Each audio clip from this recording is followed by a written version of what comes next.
He never told me he was getting married to another woman, not until his wedding day, after I slept over at his house. He never once said he didn't see me as his future wife, not even subtly. Instead, he kept using me, and in the end, he broke my heart and walked away. Charles has been my boyfriend for 4 months now. He has been sweet, consistent, and never gave me any red flags or reason to doubt his intentions.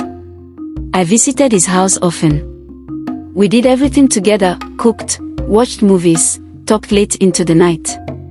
Slept together.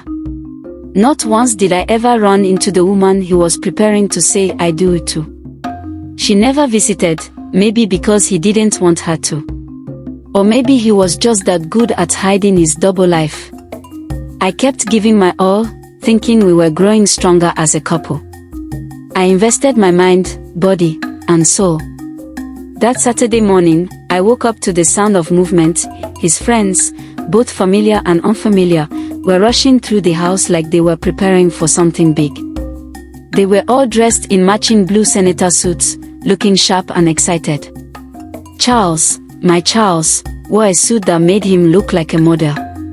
I was confused. What were they all dressed up for? Then I overheard one of his friends whisper, "Tell her now, tell me what." Charles turned to him and said, "I didn't ask her to come over last night." What? Not after we spent the whole night together. Not after we made love. He didn't want me here. I was still confused. Then he threw a bundle of money at me and told me to leave before he got back. I was too stunned to speak. My voice failed me. I wanted to scream, but the shock silenced me. "Is that what you think of me now?" I finally managed to speak, broken. "You sleep with me and pay me." He looked at me, his face almost remorseful, but his words stung worse than a slap. "You're not wife material. I'm sorry, but I can't end up with you. That's why. Just go. Let's end this in peace." I didn't understand. Why didn't he go to the hotel he was supposed to have his bachelor's party at last night? Why did he decide to spend it with me the way he wanted? Why didn't his bride call to ask where he was? It felt like his friends knew everything and had been covering up for him. Until that morning. After he left, I broke down. I cried for an hour straight until the tears dried up, and anger took over. A burning, bitter rage. I dressed up quickly and searched the whole house for any clue about the wedding location. I was desperate. Then, thanks to fate, I found a souvenir with the location on it. I took a commercial bus straight to the cathedral. By the time I arrived, they were exchanging their vows. My heart was pounding. I didn't take a seat. I didn't hesitate. I walked straight to the altar, stepped between him and his bride, and grabbed the microphone from the priest. Anger had taken over my sanity. I told everyone the truth, everything that had happened. I dropped a bundle of money at his feet as a proof that he had tried to pay me off. The church erupted in chaos. His bride collapsed right there at the altar.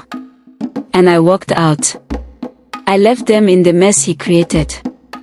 I left when I was sure I had done enough damage to match the pain he caused me. That Saturday morning changed me. I left town and stayed with my sister for a while to clear my head. The heartbreak was too heavy to carry alone. People said I went too far by crashing the wedding. But what about everything I invested in that relationship? What about the betrayal? He thought he could use me and pay me off like I meant nothing.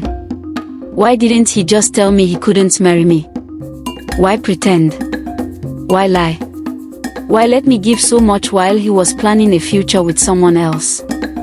I heard the wedding was called off, and his bride blocked him completely. His family calls me day and night, hurling insults and blaming me for the disgrace. But now, their hatred sounds like music to my ears. I smile when I remember that I crashed the wedding right. I didn't make a mistake. I have no regrets. I've moved on. Just be sure the person you're dating isn't secretly planning a wedding with someone else. These days, men will string you along, take your love for granted, and tell you you're not wife material. Then marry someone else.